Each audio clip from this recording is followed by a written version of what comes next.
भगवान बुद्ध की मूर्ति का जो खनन हुआ उसका कैसा जवाब उनको मिला। और आज जो एक और मैं बड़े गर्व से कहना चाहूंगा कि आज हमारे देश में जो प्रधानमंत्री हैं वो एक जैन समाज के सिद्धांतों का कितना पालन कर रहे हैं, जिसे शुद्ध शाकाहारी है, देश के बारे में सोच है। तो मैं उनका भी आज जो उन्होंने जो हमारे को संबोधित किया और जैन धर्म को हमारे जैन संतों के प्रति जो निष्ठा दिखाई, तो उनका भी आभार करना चाहता हूँ। और साथियों, मैं कर्नाटक की 6 करोड़ जनता का जैन को राज्यसभा में आप लोगों ने भेजा है। इससे बड़ी बात प्रधानमंत्री के सामने और आप सबके सामने इस आपको विश्वास दिलाना चाहता हूँ कि मैं 3 वर्ष का मेरा कार्यकाल हुआ है और आगे 3 वर्ष रहेगा। मैंने कोई ऐसा आचरण नहीं कर रहा हूँ जो जैन सिद्धांतों के विपरीत हो। हालांकि जो पॉलिटिकल कंपटीशन होता थोड़ा अलग है, लेकिन फिर भी मैंने आचरण को ऐसा रखा है। और मैं न तो मंत्री बनना चाहता हूँ और न आगे मेरी मंत्री बनने की इच्छा है। ನನಗೆ ಇವತ್ತು ಬಹಳ ಸಂತೋಷ ಆಗ್ತದೆ. ನೀವು ಜೈನ ಧರ್ಮದಲ್ಲಿ ಹುಟ್ಟುದೊಂದು ಪುಣ್ಯ ಅಂತ ನಾನು ಭಾವಿಸ್ತೇನೆ.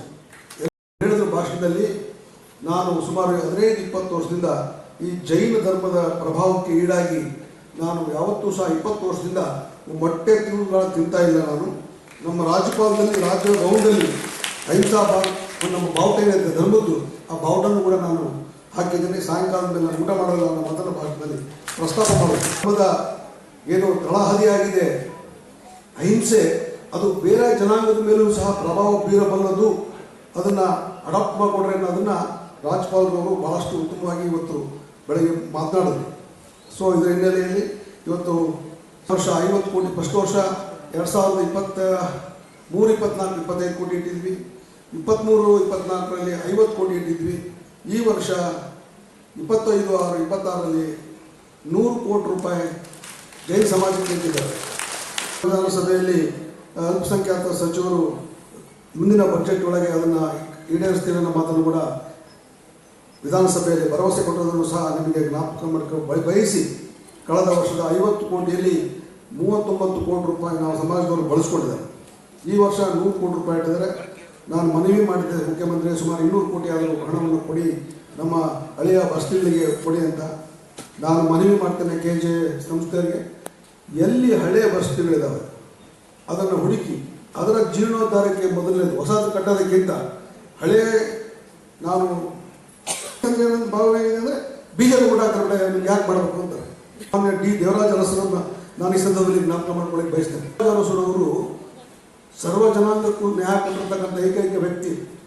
ಅವರು 1978ರಲ್ಲಿ ದಿವಂಗತ ನಮ್ಮ ಚಿಕ್ಕಪ್ಪ ಜಯಣ್ಣವ್ರನ್ನ ಗುರುತಿಸಿ 4ನೇ ಮನೆ ಜೈಲಿದ್ರು ಸಹ 2 ಬಾರಿ MLA ಮಾಡಿದಂಥವ್ರು.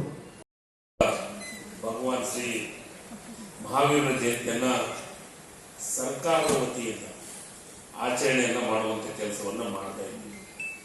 ಸಿದ್ದರಾಮಯ್ಯನವರು ಬಹಳ ವಿಶೇಷವಾಗಿ ರಾಜ್ಯದಲ್ಲಿ ಇರುವಂತಹ ಮಹಾನ್ ವ್ಯಕ್ತಿಗಳ, ಮಹಾಪುರುಷರ ಜಯಂತ್ಯೋತ್ಸವನ್ನ ಮಾಡಲಿಕ್ಕೆ ಅತಿ ಹೆಚ್ಚು ಆದೇಶ ಯಾರಾದರೂ ಮಾಡಿದ್ರೆ ಸನ್ಮಾನ್ಯ ಸಿದ್ದರಾಮಯ್ಯನವರು ಅನ್ನೋ ಮಾತನ್ನು ನಾನು ಬಹಳ ಹೆಮ್ಮೆಯಿಂದ ಪುರುಷರ ಜಯಂತಿ ಇವತ್ತೇನಾಗಿದೆ ಅಂದ್ರೆ ಬರೇ ಕೆಲವೇ ಸಮಾಜಕ್ಕೆ ಸೀಮಿತವಾದಂತ ಪರಿಸ್ಥಿತಿ ನಿರ್ಮಾಣ ಆಗಿದೆ.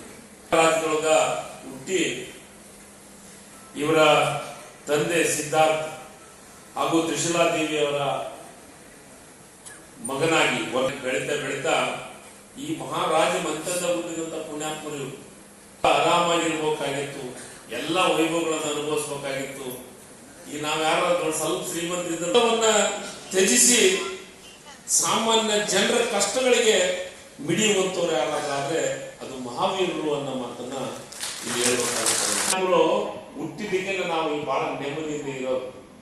ಅವ್ರು ಹೇಳಿದ್ರು ಇಸ್ರೇಲ್ದೊಳಗ ಬೇರೆ ಬೇರೆ ದೇಶದೊಳಗ ಯುದ್ಧಗಳು ಯಾಕೆ ಆಗ್ತಾ ಇದಾವೆ ಅಂದ್ರೆ ಇಂಥ ಮಹಾನ್ ಪುರುಷರು ಒಂದು ಸಂದೇಶವನ್ನ ಅಲ್ಲಿ ಸಾರಲಿಲ್ಲ.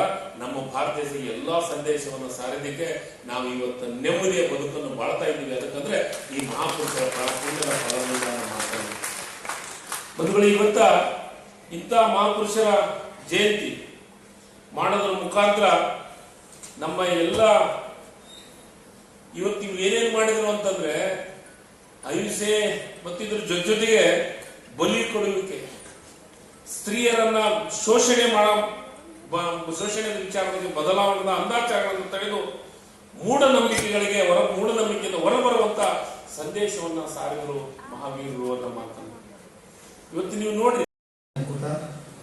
ಸನ್ಮಾನ್ಯ ಶ್ರೀ ಬಿ ಸುಧಾಕರ್ ಅವರು, ಮಾನ್ಯ ಯೋಜನೆ ಮತ್ತು ಸಾಂಘಿಕ ಸಚಿವರು, ಕರ್ನಾಟಕ ಸರ್ಕಾರ, ಹಾಗೆ ನಮ್ಮೆಲ್ಲರ ಧರ್ಮದ ಒಂದು ಹೆಮ್ಮೆ ಲಹರ್ ಸಿಂಗ್ ಸಿರೋಯಿ ಅವರು, ಹಾಗೂ ವೇದಿಕೆ ಮೇಲೆ ಆಸೀನರಾಗಿರ್ತಾರೆ ಮತ್ತು ಮಹಾವೀರರ ಬಗ್ಗೆ ಬಹಳ ಚೆನ್ನಾಗಿ ವಿಶ್ಲೇಷಣೆಯನ್ನ ಕೊಟ್ಟರು. ಮಹಾವೀರರು ಹುಟ್ಟುವಾಗ ತಾಯಿಯ ಗರ್ಭದಲ್ಲಿ ನಮ್ಮ ತಾಯಿ ನನಗೆ ಹೇಗೆ ಯಾವ ರೀತಿ ಜನ್ಮ ಕೊಟ್ಟಳು ಅದೇ ರೀತಿ ಅವ್ರ ತಾಯಿನೂ ಜನ್ಮ ಕೊಟ್ಟಿದ್ದಾರೆ. ಮಹಾವೀರ ಸಂಗತಿ ವರ್ಧಮಾನನಾಗ್ತಾ ತನ್ನಲ್ಲಿ ಸಾಕಷ್ಟು ಗುಣಾತಿಶಯಗಳನ್ನ ಸೇರಿಸಿಕೊಳ್ತಾ ಹೋಗ್ತಾರೆ. ಹುಟ್ಟುವ 6 ತಿಂಗಳುಗಳ ಮೊದಲೇ ಆ ಊರಿನಲ್ಲಿ ಯಾವೊಬ್ಬ ದೀನ ದಲಿತ ಬಡವರು ಅನ್ನೋರು ಯಾರೂ ಇರುವುದಿಲ್ಲ. ನಿತ್ಯ ಬಂಗಾರದ ಮಳೆ ಸುರಿತದೆ. ಮಳೆ ಎಲ್ಲರೂ ಸುರಿದಿದೆಯಾ ಹೇಳೋದಾದ್ರೆ ಒಂದು ಮಾಧ್ಯಮದಲ್ಲಿ ಸಿನಿಮಾದಲ್ಲಿ ನೀವು ನೋಡಬಹುದು, ಎಲ್ಲರಿಗೂ ಗೊತ್ತಿದೆ ಎಲ್ ಡೆರಾಡೋ ಅಂತ ಹೇಳಿ. ತನ್ನ 30ನೇ ವಯಸ್ಸಿನಲ್ಲಿ ಪ್ರಾಯದಲ್ಲಿ ದೀಕ್ಷೆ ತಗೊಳ್ಳಿಕ್ಕೆ ಹೋಗ್ತಾ ಇರ್ತಾರೆ. ತ್ಯಾಗ ಮಾಡಿ ಹೋಗ್ತಾರೆ ಅಂತ ಹೇಳಿದ್ರಲ್ಲ ಅವರು. ಆ ರೀತಿ ಹೋಗ್ಬೇಕಾದ್ರೆ ಮಹಾವೀರರ ತಾಯಿ ಪ್ರೇಕಾರಿಣಿ ದೇವಿ ಅಡ್ಡ ಬರ್ತಾಳೆ, ಹೋಗ್ಬೇಡ ಮಗನೇ, ಕೊನೆ ಕಾಲಕ್ಕೆ ನಮ್ಗೆ ಯಾರು ಗಂಜಿ ಹಾಕೋರು. ಮಹಾವೀರರು ಏನ್ ಹೇಳ್ತಾರೆ ಗೊತ್ತಾ, ನೀನೇನಾ ನನ್ನ ತಾಯಿ ಅಂತ ಕೇಳಿಬಿಡ್ತಾರೆ. ಅದಕ್ಕೆ ನಾನು ಹೋಗಬೇಕು, ಅದಕ್ಕೆ ಹೋಗುವ ಮಾರ್ಗ ಯಾವುದಾದರೂ ಇದ್ದರೆ ಅದು ತ್ಯಾಗ ಧರ್ಮ ಮಾತ್ರ, ಅದು ನನ್ನ ಈ ಜಿನಧರ್ಮ ಸಾರಿದ ಮಾರ್ಗ. 1000 ವರ್ಷಗಳಾಯ್ತು ಅವರು ಮೋಕ್ಷಕ್ಕೆ ಹೋಗಿ. ಇವತ್ತಿಗೂ ಅವರ ಹೆಸರಿನಲ್ಲಿ ನಾವು ಜಯಂತಿಗಳನ್ನ ಸರ್ಕಾರದಿಂದ ಆಚರಣೆ ಮಾಡ್ತಾ ಇದ್ದೀವಿ.